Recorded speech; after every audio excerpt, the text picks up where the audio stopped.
acuerdo? Y empezamos, ¿de acuerdo? Buenas tardes a todos los presentes, estudiantes, profesores, investigadores, egresados, también veo por ahí, público en general que nos visita desde el interior de la Universidad Autónoma de Baja California Sur, así como del exterior. También tenemos con mucho gusto gente que nos visita desde Colombia, a los cuales les enviamos también un saludo.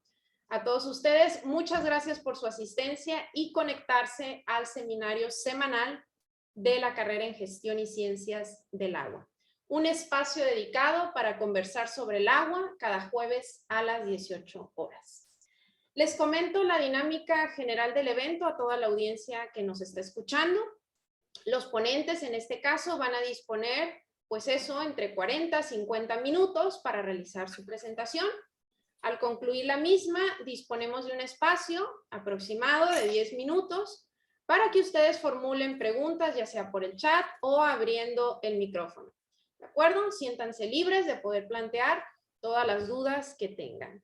En esta ocasión, me siento muy honrada porque tenemos la gran fortuna de contar con la presencia de un ponente y de dos ponentes también, de un ponente de talla internacional que nos visita desde la Universidad Nacional de Colombia, sede Bogotá, que me estoy refiriendo, por ejemplo, al doctor Néstor Alonso Mancipes Muñoz. Doctor Néstor, bienvenido. Muchas gracias. Así es, también nos va a estar acompañando la ingeniera María Fernanda Riaño Neira. Mucho gusto, gracias. Así es, y por último también nos va a estar acompañando la ingeniera Diana Catalina Beltrán Huertas. Bienvenida, ingeniera. Muchas gracias, mucho gusto a todos. Gracias. Si me permiten, voy a presentar formalmente primero al doctor Néstor Alonso. El doctor Néstor Alonso es doctor en Ingeniería Ambiental de la Universidad de Cincinnati en Estados Unidos. Cuenta con más de 16 años de experiencia profesional, docente y de investigación en el manejo de los recursos hídricos a través de la modelación matemática, sistemas de información geográfica, los SIG y sensores remotos. Actualmente es profesor y coordinador de la maestría en Ingeniería de Recursos Hidráulicos en la Universidad Nacional de Colombia, en Bogotá. Es director de proyectos de investigación en modelación física y matemática de sistemas de transporte del recurso hídrico, de sistemas urbanos de drenaje y también de desarrollo, aplicación de sensores ambientales y sensores remotos para el monitoreo del recurso hídrico. Bueno, tiene una amplia trayectoria, un amplio currículum que podría estarlo leyendo aquí más tiempo, pero bueno, es un gran honor tenerlo aquí presente en la tarde del día de hoy. También a continuación voy a presentar a la ingeniera María Fernanda Riaño. Ella es ingeniera ambiental y sanitaria con experiencia en ecohidráulica y modelación hidrológica regional, manejo de SIG y georreferenciación de sistemas urbanos de drenaje, y actualmente es estudiante de la maestría en Ingeniería de Recursos Hidráulicos de la Universidad Nacional de Colombia. Muchas gracias por acompañarnos, ingeniera. Y por último voy a presentar a la ingeniera Diana Catalina Beltrán. Ella también es estudiante de la maestría en Ingeniería de Recursos Hidráulicos de la Universidad Nacional de Colombia. De formación es ingeniera ambiental y sanitaria de la Universidad de La Salle, con 3 años de experiencia en temas relacionados con la modelación hidrológica, hidráulica y de calidad del agua de sistemas urbanos de drenaje sostenible apoyados en herramientas SIG. Muchísimas gracias también, ingeniera, por acompañarnos esta tarde, esta noche de ustedes allá en Bogotá. ¿De acuerdo? Entonces, para el Departamento Académico de Ciencias de la Tierra de la Universidad Autónoma de Baja California Sur, es un honor poder contar con su presencia, doctor Néstor, ingeniera Diana, ingeniera María Fernanda, y que ustedes hayan aceptado generosamente nuestra invitación a participar en el Seminario Académico de Gestión y Ciencias del Agua. Por lo tanto, doctor Néstor, ingeniera Diana, ingeniera María Fernanda, bienvenidos a México, a La Paz, Baja California Sur, y adelante. Los micrófonos se quedan abiertos para ustedes. Muchas gracias. Bueno, muchas gracias. Muchas gracias. Bueno, entonces, en la tarde de hoy traemos una presentación de un proyecto que arrancamos con Diana y con María Fernanda, De hecho, más como práctica aparte de las clases, de las mismas investigaciones que ellas están haciendo en sus tesis de maestría. Y está asociada a el entendimiento de los retos cuando usamos productos de sensores remotos, es decir, de satélites, para poder construir modelos hidrológicos regionales aquí en Colombia. Todo esto surge a partir de la siguiente, Diana. Todo esto surge, ¿por qué? Porque con el desarrollo de todas las tecnologías de la información, de la comunicación y con el desarrollo de la carrera espacial, cada vez tenemos más satélites que toman mucha información, ya no solamente de los países quienes lanzan los satélites, sino también para nuestros países que no tenemos. Y uno de estos es la disponibilidad que tenemos hoy en día de modelos digitales de elevación, que siempre ha sido como uno de las dificultades cuando uno quiere construir un modelo hidrológico. Normalmente aquí en Colombia usábamos los modelos del Servicio Geológico, del Servicio Canadiense de Alos Palsar, pero recientemente ha habido otros proyectos como el proyecto de HydroChats liderado por la WWF, quienes han configurado y procesado modelos basados en el de servicio norteamericano y a veces en la información del Servicio Aeroespacial japonés, que cada vez están más disponibles, pero la aplicación de ellos en nuestros países, aquí especialmente en Colombia, pues a veces es bien limitada. Y muchos pues conocen las técnicas, pero no sabemos qué limitaciones hay de usar esa información. Entonces, particularidades, los modelos digitales de servicio de Estados Unidos están en una resolución espacial de 30 metros, píxeles de 30 por 30 metros. El del servicio de HydroJets más o menos están en 90 metros, aunque en realidad son 3 arcosecos, que es como la dimensión espacial que se usa. Y a raíz de esto nosotros decidimos comenzar a explorar esos modelos de ese servicio de HydroJets y ver cómo nos sirve para construir modelos hidrológicos aquí en Colombia. A partir de ello, tenemos otro reto, y es que hablamos de modelos hidrológicos regionales. Entonces, un modelo hidrológico es una representación matemática de lo que ocurre en la cuenca. La precipitación que cae, cómo se convierte, cuánto se infiltra, cuánto se evapotranspira, y finalmente que viaja a través de los ríos como una escorrentía directa o como un flujo en los canales. Pero hay veces que necesitamos analizar grandes extensiones. Cuando digo grandes es una cuenca, una intercuenca de 30.000 o más kilómetros cuadrados. ¿Y cuándo surge la necesidad de mirar este tipo de modelos? Cuando, por ejemplo, en algún proyecto donde se quiera mirar el tema de la recarga de acuíferos, que como todos sabemos, pues los acuíferos son regionales. Ese análisis entre el acuífero y la cuenca superficial requiere que esa cuenca superficial sea muy grande, precisamente por las dimensiones de los acuíferos. Y eso nos lleva a tener que analizar estas grandes extensiones. Y adicionalmente en todos los proyectos de análisis de cambio climático, normalmente se requieren modelos en esas dimensiones. Entonces, claro, ya una dimensión de 90, 30 metros es una resolución espacial muy buena para construir esos modelos, pero comienzan a surgir otra serie de inconvenientes como por ejemplo el costo computacional de simular y de calibrar y validar esos modelos con series de 30 años de valores diarios inclusive. Entonces uno comienza a pensar, bueno, ¿cómo simplifico yo el modelo sin perder esa representatividad de la superficie terrestre? Y eso es un poco lo que nosotros queríamos ver cómo podemos construir esos modelos hidrológicos regionales a partir de productos como por ejemplo los trabajados en el proyecto de HydroChats, para construir modelos regionales que sirvan más adelante en la construcción de instrumentos de gestión, administración del recurso hídrico, que valga la pena pues mencionar para todos nuestros asistentes allá en México, que acá tenemos muchos instrumentos de gestión y administración. Tenemos planes estratégicos de las áreas que llamamos macrocuencas, las grandes regiones hidrográficas, también planes de ordenamiento y manejo de cuencas. En cuanto a cantidad y en cuanto a calidad, tenemos planes del ordenamiento hídrico. Entonces, la intención de esto era movernos un poco hacia allá y mirar qué pasa. Entonces, lo que les vamos a mostrar hoy es qué hemos encontrado nosotros de analizar ese producto y aplicar diferentes técnicas para simplificar espacialmente en lo que se denomina un remuestreo, en aras de poder generar delineación de cuencas y generación de parámetros morfométricos para construir modelos hidrológicos regionales. Bueno, ahora también para contextualizarlos un poco sobre nuestro país, sobre Colombia. En Colombia tenemos 5 zonas hidrográficas que se ven así como lo observan en la imagen en todo el país. Estas zonas son Caribe, Magdalena, Cauca, Pacífico, el Amazonas y el Orinoco. De estas zonas hidrográficas, unas características importantes son los caudales promedio que ustedes ven en la parte derecha de la diapositiva. Y de aquí destacamos que una de las más grandes es el Amazonas y el Magdalena Cauca, que es la zona de estudio en la cual nosotros decidimos hacer todo el análisis que les vamos a mostrar a continuación.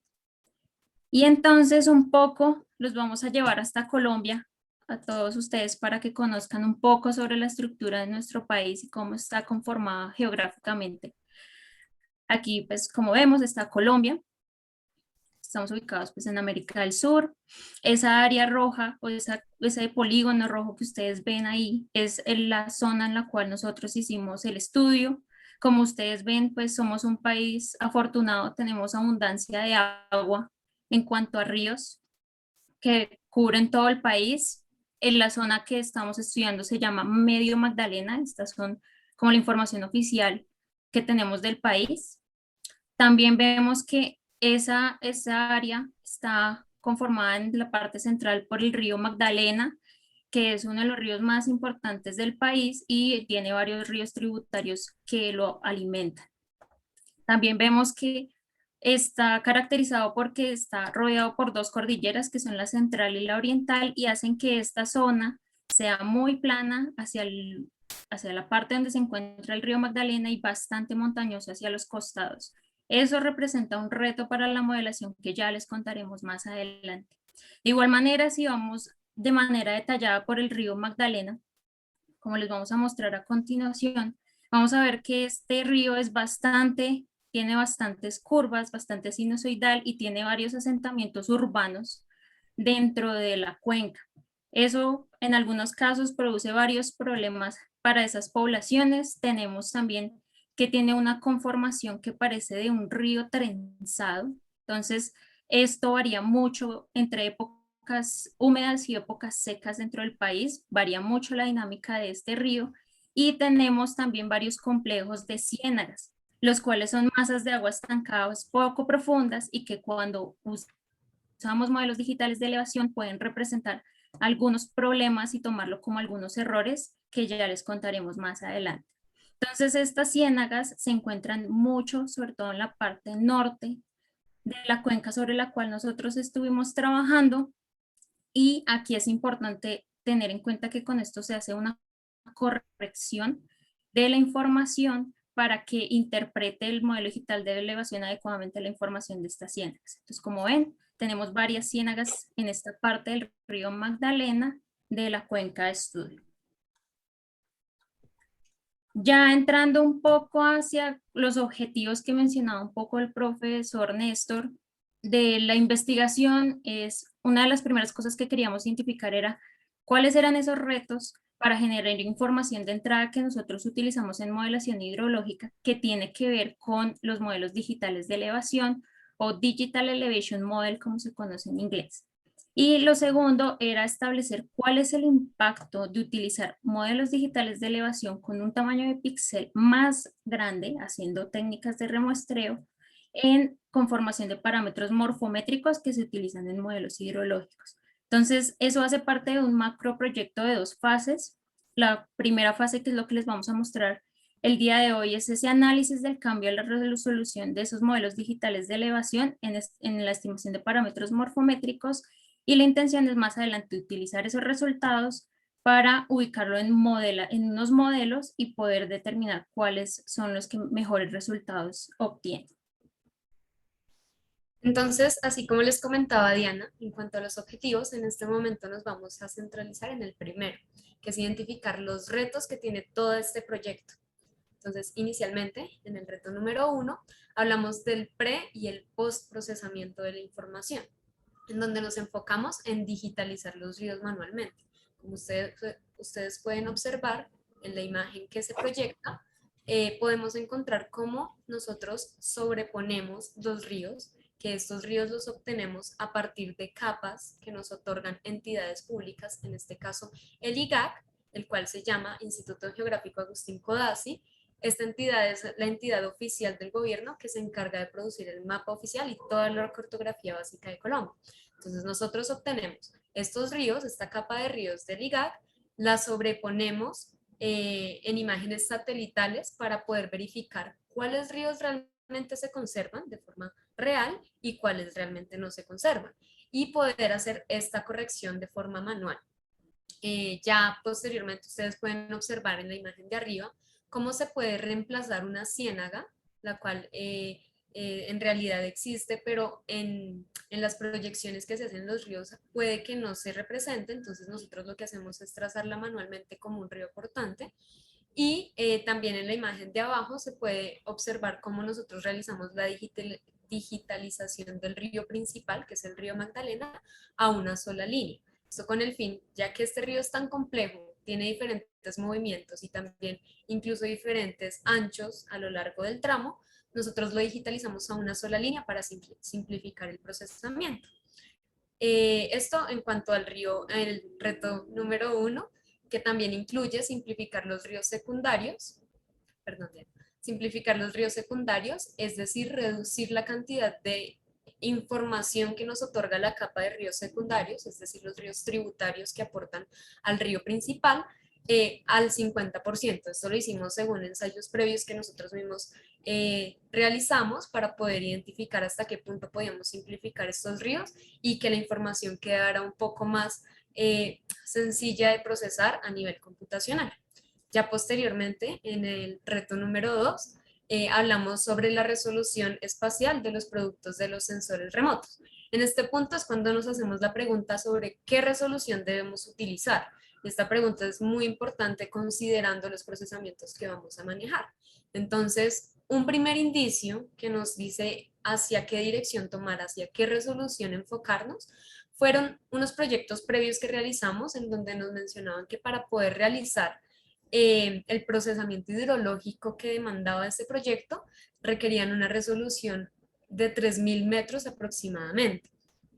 Pero bueno, considerando que esta resolución es bastante grande, nosotros nos dirigimos a investigar hasta qué punto nosotros podíamos ampliar esta resolución y encontramos que lo ideal es utilizar múltiplos de la resolución original.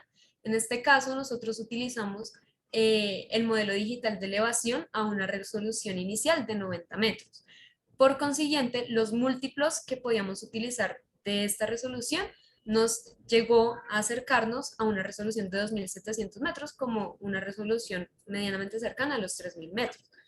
Pero ¿qué pasa? También tendríamos que considerar qué implicaciones tiene este cambio de resolución. Y esto lo pueden observar en la imagen superior de la diapositiva, en donde encontramos un polígono inicial a una resolución inicial que a medida que nosotros vamos incrementando esta resolución, van ocurriendo cambios. Entonces, por ejemplo, en la segunda imagen ya podemos observar que en los bordes de los polígonos encontramos algunas secciones blancas, es decir, en donde el píxel ya pierde algo de información. En la siguiente imagen ya encontramos unas secciones blancas un poco aumentadas y ya en la tercera imagen pues ya encontramos píxeles grandes que podemos procesar a nivel computacional bastante bien, pero que también tiene implicaciones en pérdidas de información. Y estas pérdidas de información se podría ver reflejada en pérdidas de detalle e información del terreno que debemos considerar. Ya a continuación, en el reto número 3, tenemos en cuenta la información oficial disponible. En este caso, la información hidrometeorológica que nos ofrece el IDEAM. El IDEAM también es una entidad oficial del gobierno y ella es la encargada de monitorear toda la parte hidrometeorológica del país. Esta entidad cuenta con aproximadamente 8.000 estaciones en el país, pero surge un primer reto en cuanto a la información, que es en dónde se encuentra ubicada estas estaciones. Entonces, en el mapa ustedes pueden observar unos puntos que representan las estaciones en el país y todas estas estaciones se ubican principalmente entre la mitad del país hacia la parte norte. tenemos una gran concentración de estas estaciones que pueden medir, por ejemplo, en este caso que es muy importante, los caudales, y ya a diferencia en el restante del país, que es desde la zona central hasta la zona sur y parte de la zona oriental, no contamos con la misma cantidad de información. Entonces, cuando se van a realizar investigaciones y proyectos de esta magnitud, hay que considerar muy bien cuál es la información que nos puede ofrecer los datos oficiales, y en este caso nos vemos privilegiados porque nuestra área de estudio se encuentra en la parte central del país. Entonces, en este caso utilizamos dos estaciones de caudales que están perfectamente alineadas con la intercuenca que estamos investigando. El cuarto reto está asociado a qué información requiere el modelo. Normalmente cuando uno habla de modelación regional, ya no habla de los modelos convencionales hidrológicos como GQHMS, algunas plataformas gratuitas que suelen usarse a nivel mundial, sino ya hablamos de una modelación hidrológica híbrida con modelos como MESH, como Dynamic Water Balance o el Global Water Balance, que tienden a simplificar los procesos y computacionalmente no son tan exhaustivos. Más sin embargo, como mencionaba Diana, tenemos una configuración de ciénagas que pueden tener flujos bidireccionales comunicados con el río principal, que es el río Magdalena, y eso hace pues muy complejo el proceso. Para poder revisar pues como esta primera parte, no hemos seleccionado un modelo todavía, pero tenemos claro que es un siguiente paso, pero por el momento tomamos 4 parámetros básicos, que son el área, la longitud del cauce principal, la elevación media de la cuenca y la pendiente media de la cuenca, que en cualquiera de estos modelos realmente son los que dirigen la forma del hidrograma de salida, que es básicamente la respuesta que esperamos obtener de los modelos. Entonces, las áreas corresponden al área total de drenaje de la intercuenca que vamos a trabajar. La longitud del cauce principal, entonces, nos va a estar asociado con el tiempo del pico del hidrograma. La elevación media y la pendiente media van a dominar la altura del pico y la forma del limbo descendiente de los mismos hidrogramas, y van a estar asociados obviamente con los tiempos de concentración de estos. Entonces, por eso usamos esos 4 parámetros inicialmente, y digamos que hay un reto fuerte porque esto requiere un procesamiento en las plataformas SIG pues adicionales a la misma delineación de las cuencas. El reto número 5 está ya asociado al proceso de limitación de cuencas. Entonces, pues hay mucha información al respecto. Hoy en día, en mis clases de hidrología, mis estudiantes, ellos van a YouTube y casi que aprenden autodidácticamente estos procesos. Sin embargo, hay algunos procesos intermedios que investigamos bastante porque son importantes y son de hecho determinantes en una muy buena delimitación de las cuencas. Los procedimientos que usamos están basados en los procedimientos básicos que uno observa por el profesor David Maidman, que ha trabajado mucho y sobre todo ha desarrollado estos algoritmos en las plataformas SIG, como lo es ArcGIS. Y aquí quisiera hacer mención de un paso muy importante que es el reacondicionamiento. Entonces, a partir del modelo digital de elevación y de la capa de ríos, hacemos lo que se llama una corrección hidrológica.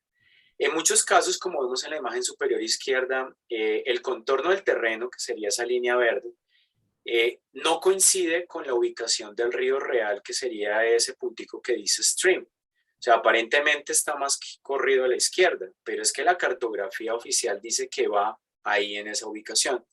Entonces, el reacondicionamiento, que es ese proceso artificial en el cual hundimos el terreno, como se ve en la imagen de la derecha, que nos está señalando Diana, y artificialmente hundimos el terreno para que coincida la parte más baja con la ubicación del río. Ese es un punto crítico porque eso nos permite mejorar la representación de los ríos, la dirección del flujo y pues posteriormente la misma definición del área de drenaje y de los demás parámetros morfométricos. Ese proceso depende de 3 variables que vemos en la imagen inferior izquierda, que es una distancia buffer, una profundidad de caída suave y una profundidad de caída pronunciada. Para esto no hay reglas. Entonces, por ensayo de error normalmente trabajamos en muchos de los casos y mucho más en estas áreas tan grandes, Y digamos que eso fue uno de los retos más grandes que tuvimos, porque a partir de hacer ya esta corrección, el resto del procedimiento es tal cual como hace uno normalmente. Con ese modelo digital ya corregido hidrológicamente, se rellenan lo que llamamos los sumideros. Posteriormente se calcula la dirección del flujo, la acumulación del flujo, y a partir de la acumulación se define los cauces, los ríos, y finalmente se hace la delimitación de la cuenca, subcuencas y, digamos, procesamientos posteriores. Entonces, ese es como básicamente el procedimiento, y ahí tenemos un reto también fuerte, y vamos a ver la importancia de este paso en ese remuestreo que hicimos nosotros de estos modelos digitales. Y por último, el reto número 6 es ¿cuál es la técnica de remuestreo a usar? Pues convencionalmente, quienes hayan estudiado y para quienes no sepan, existen 4 métodos de remuestreo que se usan a nivel de sistemas de información geográfica para información continua o discreta. Entonces, los 4 métodos que vemos ahí siempre buscan lo mismo, y es conformar un píxel mucho más grande a partir de unos píxeles mucho más pequeños. Entonces se hace una ventana de filtración y en nuestro caso estaremos pasando de píxeles de 90 metros a píxeles de 2.700 metros. Entonces estamos hablando que más o menos 30 por 30 píxeles van a ser analizados, y de ahí saldrá un valor que representa un solo píxel de 2.700. ¿Cómo se hace matemáticamente? Entonces hay 2 técnicas que son recomendadas. La teoría dice que son perfectas para variables discretas, por ejemplo, coberturas del suelo o clasificaciones, que son Nearest Neighbor y Majority. Nearest Neighbor es la más usada, es la que siempre está, digamos, por default en todos estos procesos, porque simplemente asigna la celda basada en las celdas más cercanas y normalmente mantiene como la representación de la variable. El majority, como lo dice su nombre, busca y toma el valor que más se repite. Entonces, por eso son muy buenas para las variables que no son continuas. En nuestro caso, y vale mencionar que el modelo digital de elevación, que es una superficie de elevaciones del terreno, es una variable casi continua, porque el terreno sube, baja, pero siempre tiene una continuidad. Entonces, la recomendación de hecho es trabajar con los otros 2 métodos, que son bilinear y cubic. Bilinear es un método bilineal que lo que busca es calcular el valor de esa celda de gran tamaño a partir del promedio de la distancia ponderada de las 4 celdas más cercanas. Mientras que cubic hace una convolución cúbica y ajusta una curva a las 16 celdas más cercanas a la celda que uno está usando. Entonces, obviamente, computacionalmente cubic es la más demandante, por eso muy pocas veces se usa, pero aquí queríamos mirar un poco, porque muchas referencias bibliográficas que han trabajado en estos temas, de hecho sugieren que Nearest Neighbor y Majority son métodos muy buenos para hacer el remuestreo de modelos digitales de elevación. Sin embargo, nosotros teníamos la duda, y ahí está el reto que casi nos da inicio al segundo objetivo. Listo, entonces, como les habíamos contado, el segundo objetivo tiene que ver con establecer el impacto de esos métodos de remuestreo que ya les mostramos en el reto 6. Y para este, sí ya seguimos una metodología un poco más estructurada. Entonces, en este caso, lo primero que se hizo fue obtener de la plataforma HydroSheds un modelo digital de elevación de Colombia. Este, pues según lo que se muestra en la plataforma, se encuentra con una resolución de 90 metros por 90 metros, y esta información se encuentra en coordenadas WGS 84. Hay 2 cosas importantes que se tuvieron que tener en cuenta. La primera es que para Colombia se utilizan unas coordenadas que se llaman Magna Colombia, Magna Origen Nacional desde el 2020, son para todo el territorio colombiano, y era importante hacer la proyección de esa información a las coordenadas que utilizamos en el país. Y lo segundo era que, observando detalladamente ese modelo digital de elevación, nos dimos cuenta que el tamaño del píxel es rectangular y pues requerimos que sean de manera cuadrada, ¿sí? Tiene que ser una figura geométrica cuadrada. Entonces, esa variación también tenía que ser corregida y esa corrección se realiza cuando nosotros hacemos la proyección en ArcGIS.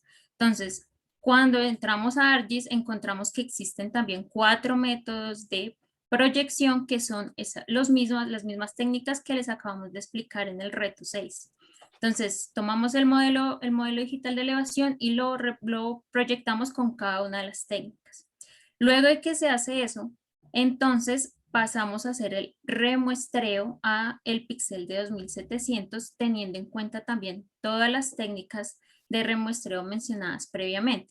Entonces, eso nos da una combinación de 16 modelos digitales de elevación a una resolución de 2700. Y aquí nos preguntábamos, bueno, listo, tenemos toda esta información, pero entonces, ¿cómo podemos comparar esto contra algo para saber si los resultados que estamos obteniendo de la delimitación de cuencas es adecuado o no? Y eso se resuelve utilizando la información oficial del IGAC, que ya les comentó mi compañera, es la entidad encargada de toda la parte cartográfica del país, y se tuvieron que descargar ciertas capas importantes. La primera fueron las curvas de nivel, porque a partir de las curvas de nivel con geoprocesamientos en ArcGIS podemos obtener un modelo digital de elevación que se utiliza con esta información. Lo segundo fueron todos los ríos, tanto principales como secundarios, que se utilizaban para hacer el reacondicionamiento del modelo digital de elevación. Y lo tercero fueron los polígonos de las subzonas hidrográficas con los cuales íbamos a comparar el resultado de áreas de las delimitaciones de cuencas. Entonces, teniendo los resultados de todos estos procesos que les mencioné anteriormente, procedemos a hacer la delimitación de cuencas con toda esta información, y con esos resultados que vamos a obtener de polígonos de área y modelos digitales de elevación ya procesados, se hace la comparación utilizando los parámetros morfométricos que también les mencionamos en los retos anteriores. Entonces, para poder calcular área, longitud, pendiente y elevación, todo lo usamos utilizando ArcGIS. Un aspecto importante que aquí se me olvidó mencionar, y es que la delimitación de cuencas se hace toda utilizando la herramienta de ArcGIS. Entonces, todo ese proceso que ustedes vieron del flujo se hace utilizando todas las herramientas de ArcGIS. Entonces, para el área, simplemente en ArcGIS tenemos en cuenta los atributos de los polígonos. La longitud la calculamos utilizando la herramienta de medida de ArcGIS. La pendiente se calcula sacando la pendiente, perdón la redundancia, utilizando la herramienta Slope de ArcHydro, y la elevación media de la cuenca se saca a través de la curva isométrica, que también todo el proceso lo hacemos a través de ArcGIS, con unos procesos que también hemos trabajado durante los cursos de hidrología del profesor Néstor. Bueno, y ya como les explicaba mi compañera dentro de la metodología, en esta parte nos vamos a enfocar en la fase de la proyección con las técnicas de remuestreo, que también, por consiguiente, llevan a una delimitación de cuencas en el primer modelo digital de elevación de 90 metros. Para ello, nosotros obtuvimos unos resultados inicialmente, podemos obtenerlos en forma visual, donde hicimos la comparación de las 4 cuencas obtenidas a partir de estos modelos digitales de elevación proyectados con cada uno de los métodos de Nearest Neighbor, Majority, Bilinear y Cubic. Entonces, al observar y comparar estas cuencas con la cuenca generada por el IGAC, que viene siendo el polígono de contorno rojo, podemos observar ya algunas diferencias en la parte inferior de todas las cuencas, donde en Nearest Neighbor ya podemos observar una primera diferencia, que es, digamos, ese espacio en blanco que se ve ahí, y ya en las otras 3 cuencas podemos observar en la parte inferior una diferencia bastante interesante en la cuenca, en comparación con la cuenca del IGAC. Esto nos puede demostrar que pues, se encuentran mayores diferencias en Bilinear, Majority, Cubic, y menores diferencias en Nearest Neighbor como método de proyección en técnica de remuestreo. Para esto, entonces, ya nos enfocamos en unos resultados un poco más específicos, en donde ya evaluamos los parámetros morfométricos que les explicaba mi compañera, que son área, longitud promedio del cauce, elevación media de la cuenca y la pendiente media de la cuenca. Entonces, tomamos como ejemplo el caso de Nearest Neighbor, en donde podemos observar inicialmente la representatividad del flujo y de la dirección de los ríos. Entonces podemos esto observarlo en la imagen superior derecha, en donde los ríos que son de color amarillo es el drenaje que se generó a partir de la delimitación de cuencas con el método proyectado por Nearest Neighbor. Y esto lo contrastamos con los ríos principales generados por el IGAC, que es la entidad oficial que realiza estos procedimientos.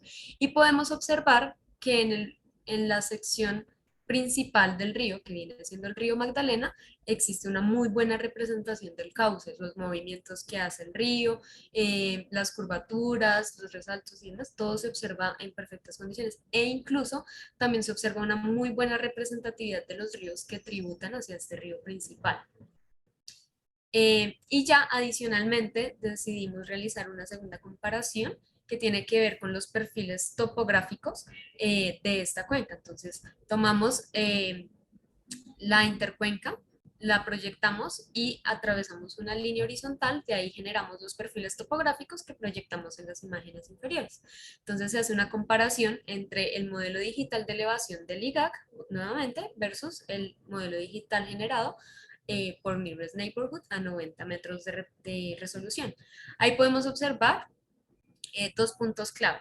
El círculo, que muestra que aunque hay diferencias que de pronto incluso pueden ser errores desde la información original del IGAC, que es la línea central que ocupa el círculo, a pesar de esa línea podemos observar un comportamiento bastante similar en cuanto a pendientes. En los picos que genera y las pendientes que genera en cuanto a elevación y pendientes tenemos una muy buena representatividad. Y ya en la sección del cuadrado también podemos observar que se representa bastante bien el comportamiento de elevación y pendientes. Y esto ya lo podemos contrastar directamente con los datos generados que están proyectados en la tabla en la diapositiva, en donde nosotros realizamos una comparación para poder generar un porcentaje de error versus la cuenca proyectada con cada una de las técnicas y la cuenca generada por el IGAC. Entonces hicimos esa comparación y podemos observar que Nearest realmente representa bastante bien en los 4 parámetros evaluados. Entonces tiene una muy buena representación, una muy buena representación esta técnica. Esta es seguida por Cubic, que tiene 3 de los 4 parámetros bastante acertados. Bilinear ya maneja la longitud del cauce, lo representa bastante bien, tiene la mejor representación, seguida de Nearest. Y ya en último lugar quedaría Majority en cuanto a la representatividad de estos parámetros. Quisiera aquí hacer una observación importante y es que acá en Colombia nosotros utilizamos como separador decimal la coma, pues para que ustedes lo puedan tener en cuenta a lo largo de la presentación, donde proyectaremos algunas tablas. Y ya cuando manejamos el tema de miles, muchas veces o no utilizamos ningún punto ni ninguna coma, o normalmente utilizamos punto. Entonces en este caso la coma es el separador decimal para que lo tengan en cuenta.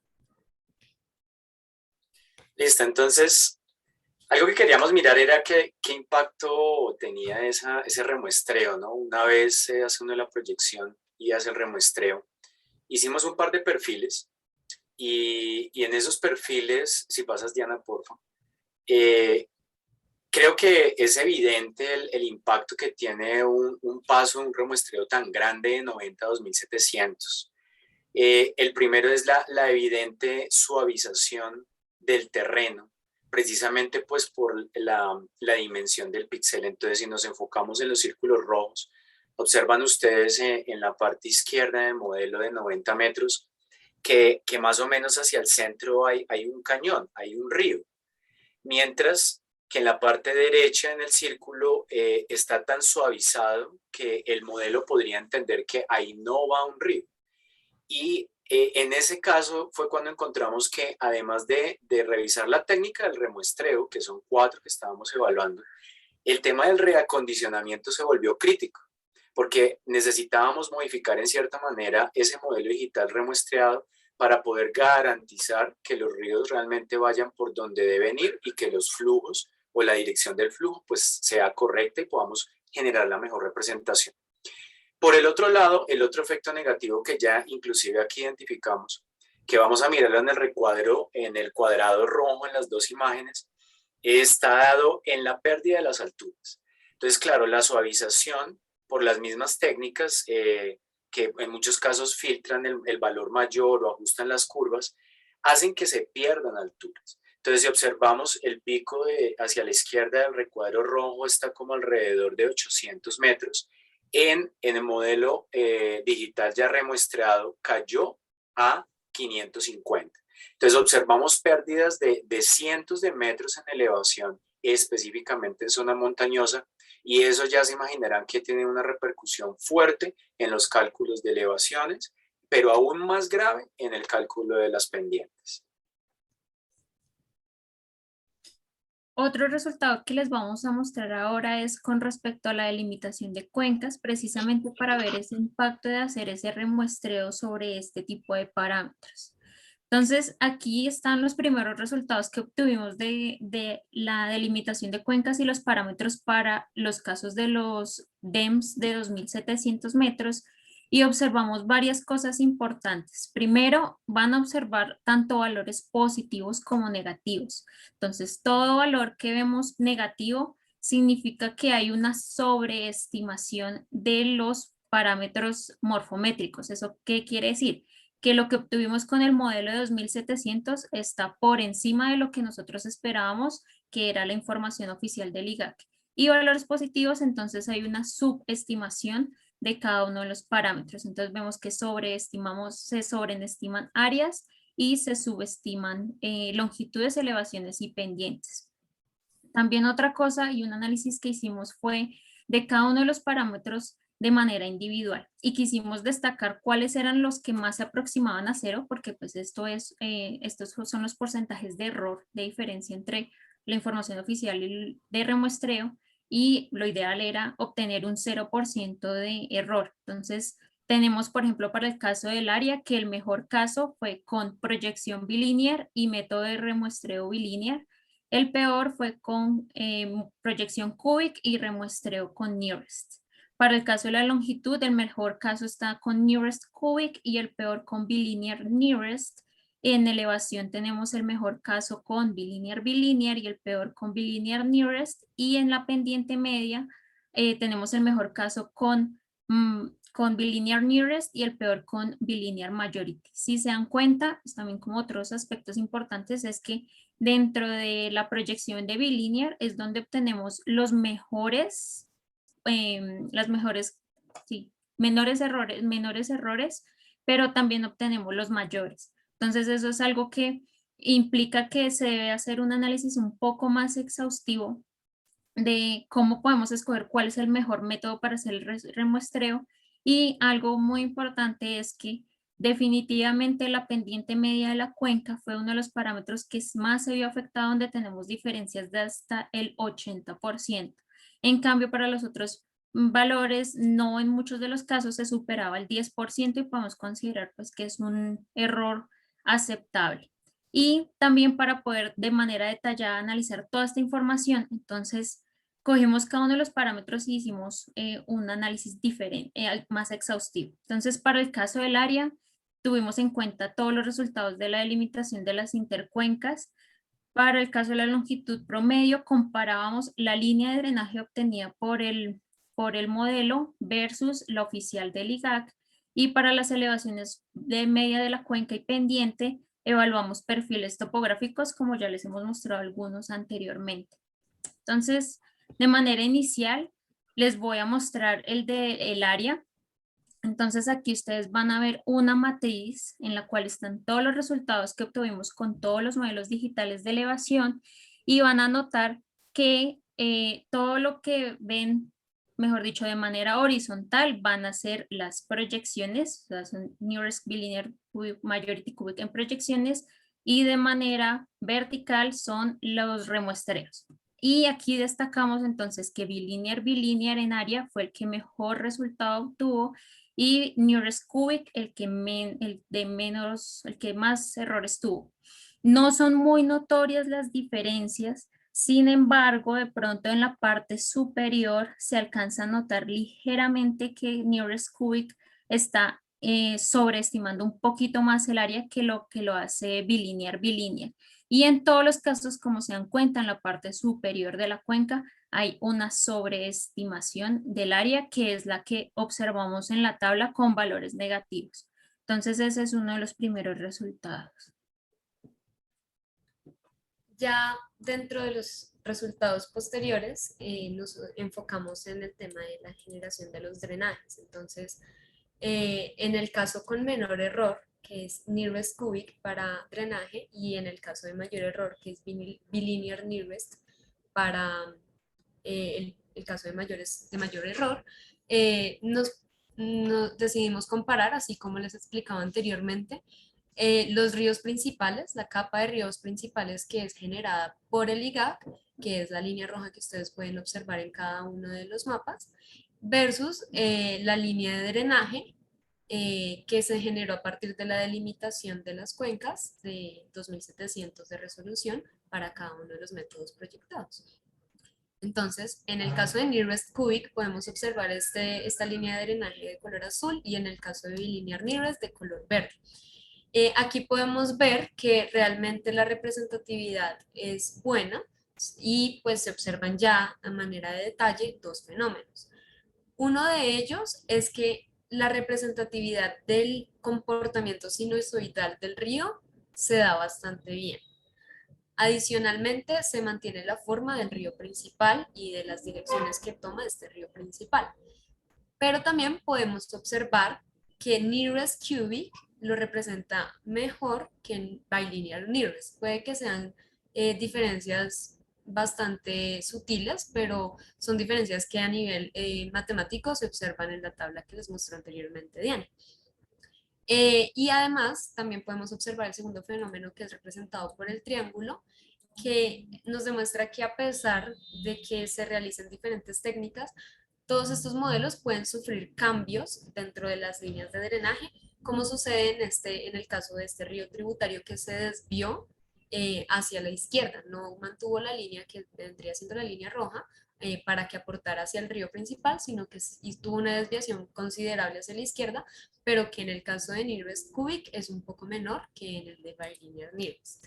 Entonces, esos son los fenómenos que podemos observar en cuanto a drenajes.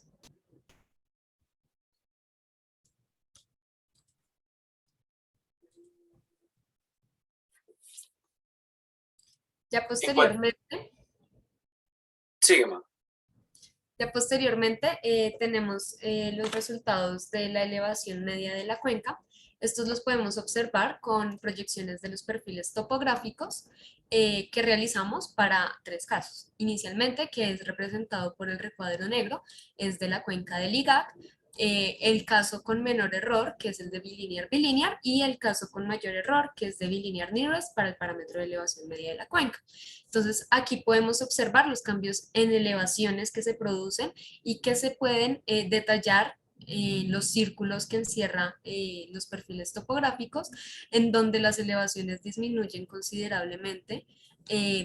Por ejemplo, aquí podemos observar que pasamos de 2200 a menos de 2200. Entonces, además de la suavización, que es bastante notoria, se pierde elevación de la cuenca, y pues bueno, esto se ve reflejado en los resultados que anteriormente les mencionaba Diana. Además, hay que considerar que pues estos resultados se observan sobre todo en el procesamiento, ya que la elevación media de la cuenca se obtiene de la curva ipsométrica, y esta curva ipsométrica tiene en cuenta la distribución de las alturas respecto al área, que de hecho pues en general se representa bien en cuanto a la distribución de alturas por área, y por eso es uno de los parámetros que tiene porcentajes de error bajos. Ya a diferencia de esta, encontramos los resultados de la pendiente media de la cuenca, en la cual se hizo el mismo procesamiento de comparación con perfiles topográficos, y aquí ya podemos observar los cambios en los picos. Entonces, si ustedes ven en los picos que se genera por el DEM del IGAP, tenemos un comportamiento en donde se hace la elevación, sube al pico y baja la elevación que representa la pendiente, y esto se muestra repetidas veces dentro del círculo que podemos observar. Contrario a los otros dos parámetros generados en cada una de las técnicas, tanto del mejor caso como del caso con mayor error, en donde ya el suavizado no permite ver este nivel de detalle y simplemente muestra una subida, una bajada y otra subida y ya. Entonces se pierde el nivel de detalle de las elevaciones y las pendientes que realmente tiene la cuenca, y es por esto que tenemos mayor error en este parámetro. Hay algo para adicionar, es si ustedes observan, te devuelves un momento, Diana, la representatividad de todas maneras de los modelos. Diana, ¿podrías devolverte un momento? Gracias. La representatividad, por ejemplo, entre los mismos modelos. En la escala de colores ustedes observan que en realidad se mantiene muy bien la distribución de elevaciones. El efecto de esa disminución de la elevación y de las pendientes realmente se ve en el detalle, porque insisto, esa intercuenca tiene más de 30.000 kilómetros cuadrados. Entonces, en realidad, la magnitud del área es inmensa y de todas maneras el trabajo que hacen estos modelos en realidad es muy interesante. Ya para finalizar, entonces, esto como es una primera fase, hemos analizado muchísimo los datos. Y al final uno ve la tabla y uno no encuentra una técnica clara, digamos, de proyección y remuestreo conjunta que dé muy buenos resultados. Una manera rápida de hacer un análisis global es estandarizando los resultados. Entonces, al estandarizarlos, al restarle el promedio de los datos y la desviación estándar de los datos, sin la comparación con los datos del IGAC, buscamos nosotros encontrar como ese balance, ¿no? ¿Qué método logra en promedio representar de mejor manera el área, la longitud de promedio del cauce, la elevación y la pendiente? Aparentemente, bilinear presenta muy buenos resultados en área, en elevación, pero en longitud promedio del cauce, Nearest y Cubic hacen un mejor trabajo. Sin embargo, al hacer esta estandarización, ¿qué observamos? Que en conjunto, Nearest y Cubic realmente están como en un promedio. Entonces, Nearest, Cubic y Cubic bilinear y Cubic son los que mejor estandarización o promediación, digamos, de los datos generan, y son lo que de hecho encontramos ya con referencias bibliográficas acerca de la sugerencia de usar Cubic para la variable continua que es esta, pero con sorpresa Nearest sigue apareciendo como un método rápido, muy sencillo y que en realidad logra resultados que pueden ser favorables. De todas maneras, ya la siguiente fase, que es escoger estas diferentes combinaciones, los parámetros, llevarlos a un modelo hidrológico regional, comparar ya en el modelo caudales observados con caudales simulados, nos va a permitir a nosotros establecer con mayor claridad cuál de todos estos métodos realmente podemos recomendar para que sean usados o tenidos en cuenta en estos procesos de proyección y remuestreo que hemos mostrado el día de hoy. Entonces, ya para concluir de manera rápida, puntos claves en la generación de estos parámetros para delineación de cuencas a escala regional: la capa de los ríos. Es un proceso que en algunos casos nosotros hicimos manual, pero también se puede automatizar. La selección de la resolución del remuestreo es fundamental. Hay que trabajar de la mano con los modeladores hidráulicos, porque a veces hay restricciones entonces en el tema computacional. La disponibilidad de información, el método de reacondicionamiento del modelo digital y la técnica de muestreo, que es apenas un primer paso de lo que les mostramos acá. Encontramos que ese modelo de HydroChets en realidad permite extraer una información muy buena, muy interesante para delimitar cuencas y para extraer ciertos parámetros morfométricos, y que aparentemente las técnicas de Nearest y Cubic en la proyección para 90 metros son las que mejores resultados darían, al menos para Colombia. El remuestreo de 90 a 2.700 metros genera definitivamente impactos negativos en el cálculo de pendiente media, y mucho menos en área, longitud y elevación. Entonces, recomendación: si realmente necesitamos usar un modelo digital de elevación remuestreado a una resolución tan grande y que de este modelo se calcule la pendiente, ya sabemos que esa pendiente se va a modificar, y al cambiarse esa pendiente ya sabemos que los hidrogramas van a cambiar. Entonces, si es necesario incluir la pendiente en el modelo, las sugerencias usemos la de 90 metros o traigamos la de allá para el modelo, ¿no? Y las otras 3 conclusiones rápido, fundamental el proceso de reacondicionamiento, eso que nos mostraban Diana y María Fernanda de qué manera tan bonita simulaba los ríos a pesar de la resolución tan grande, en realidad es por el proceso de reacondicionamiento. Las técnicas de remuestreo entonces de 90 a 2700 que mejor extraen aparentemente son bilinear para el tema de la elevación y el área, y para el tema de la longitud del cauce principal es Nivens, pero por el momento no podemos afirmar hasta que no hagamos las simulaciones realmente si hay alguna combinación favorita al respecto. Y queda claro que de las 4 técnicas de remuestreo siempre se va a suavizar el terreno y por tanto se va a afectar las elevaciones y la pendiente. Se va a sobreestimar áreas, se va a subestimar las longitudes promedio y las elevaciones y se va a subestimar entonces esas pendientes que mostrábamos nosotros. Entonces ya finalmente les dejamos aquí el enlace para el proyecto de HydroSheds, es información disponible para quienes no la han trabajado, muy interesante. Y dejamos entonces ahí las preguntas que tengan. Y también adicionalmente invitarlos a que sigan a nuestro semillero, que realmente es la base de todas estas investigaciones y los pueden encontrar en las redes sociales que estamos proyectando. Bueno, muchísimas gracias, doctor Néstor Mancipe, ingeniera María Fernanda Riaño e ingeniera Diana, por su excelente presentación. Ha sido todo un agasajo poderlos escucharlos. Les aplaudimos virtualmente desde el lugar en el que nos encontremos. Y gracias.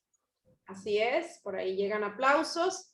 Procedo entonces a aperturar el espacio de comentarios y preguntas a nuestros ponentes del día de hoy. Recuerden que no hay pregunta absurda, así que esperamos sus cuestionamientos, ¿ok? Tenemos ya por aquí en el chat algunos comentarios. Juan Méndez pregunta: ¿cómo están garantizando la calidad temática del mapeamiento al usar imágenes y DEM generados por sensores remotos? No sé, Juan, si nos puedas aclarar a qué te refieres con la calidad temática. Juan, si quiere encender su micrófono, lo escuchamos, Juan.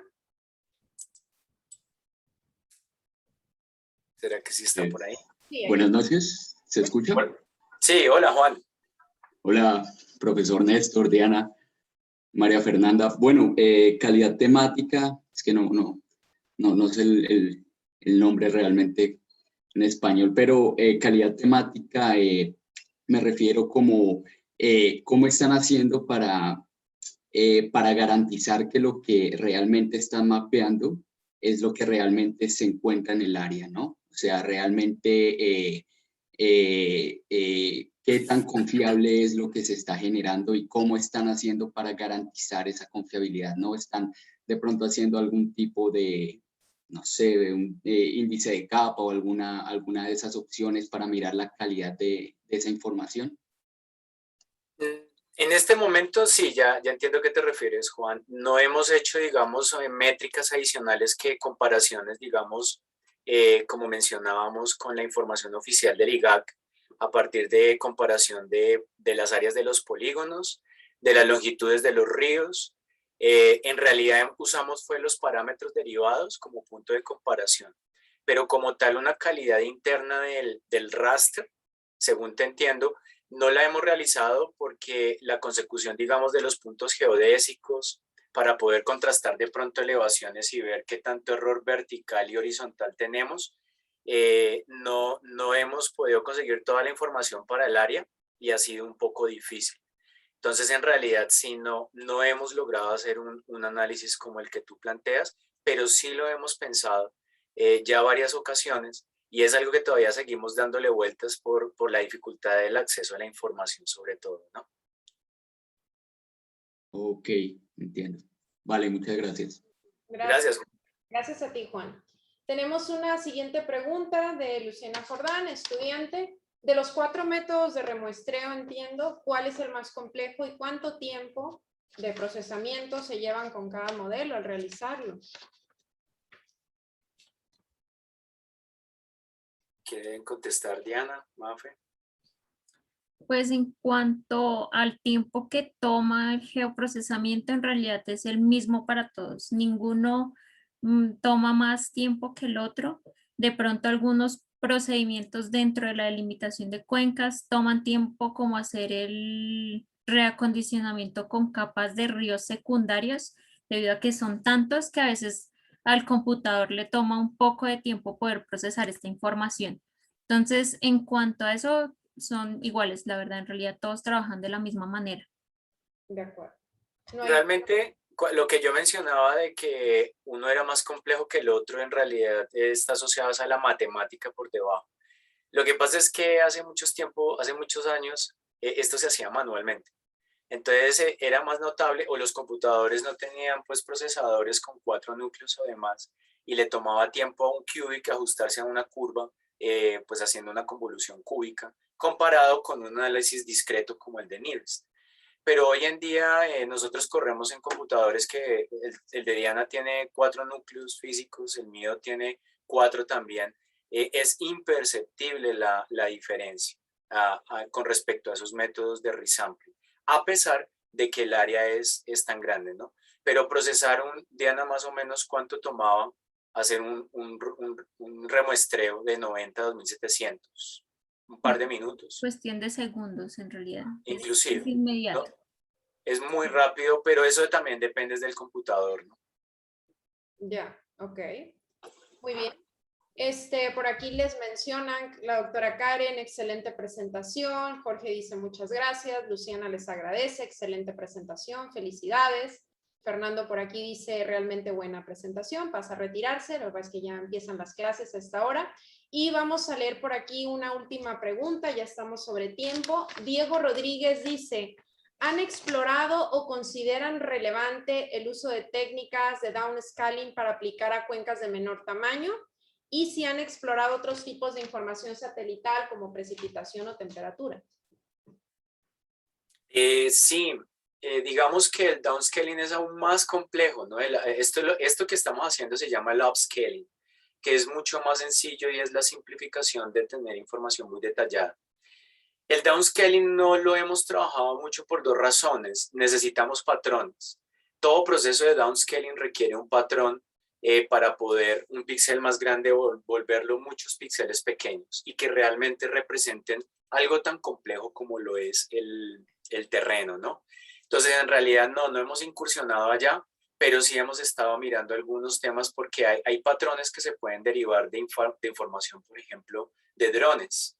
Entonces, con cierta información y de radares también, que estén a una resolución más pequeña, se puede hacer procesos de downscaling, pero todavía no hemos abordado ese tema. Y con respecto a explorar otros tipos de información satelital, sí, claro. De hecho, hay unos ejercicios adicionales que pues por tiempo no los mostramos. Es cómo se hace remuestreo e inclusive conversión de información de polígonos, como son los usos del suelo, y convertirlos en información raster, ¿no? Hay mucha subjetividad porque pues yo podría pasar de un polígono al tamaño de píxel que yo quiera, pero eso tiene muchas implicaciones y los métodos también se usan. Y pues obviamente en cuanto a precipitación o temperatura, depende, normalmente las resoluciones son muy grandes. Nosotros tenemos aquí una antena que se llama GeoNetCast, estamos conectados a NOAA en Estados Unidos y podemos acceder a información en tiempo real del satélite GOES. GOES está enviando precipitación, temperatura, radiación, una cantidad de variables en tiempo real a nivel horario. Y toda esta información toca hacerle el downscaling, ¿no? Entonces, la mayoría de los casos son downscaling lo que hay que hacer. Nuevamente tenemos problemas con los patrones, porque hay que ajustar ya con modelos probabilísticos probablemente este tipo de cosas. Pero sí hemos hecho alguna exploración como con otras informaciones, pero todavía es trabajo muy preliminar. De acuerdo, muchas gracias, doctor Néstor. Gracias por la pregunta, Diego. Estaría pendiente, estaría genial escuchar esa otra parte que comentan por ahí restante. Claro, sí, sería muy chévere cuando la tengamos poder volver y mostrarles qué pasó. Exacto, parece súper interesante. Bueno, se nos acaba el tiempo, ya los chicos también tienen que ir a sus clases. Doctor Néstor, ingeniera Diana, ingeniera María Fernanda, ha sido un placer poder tenerlos esta noche de jueves acá en México con nosotros.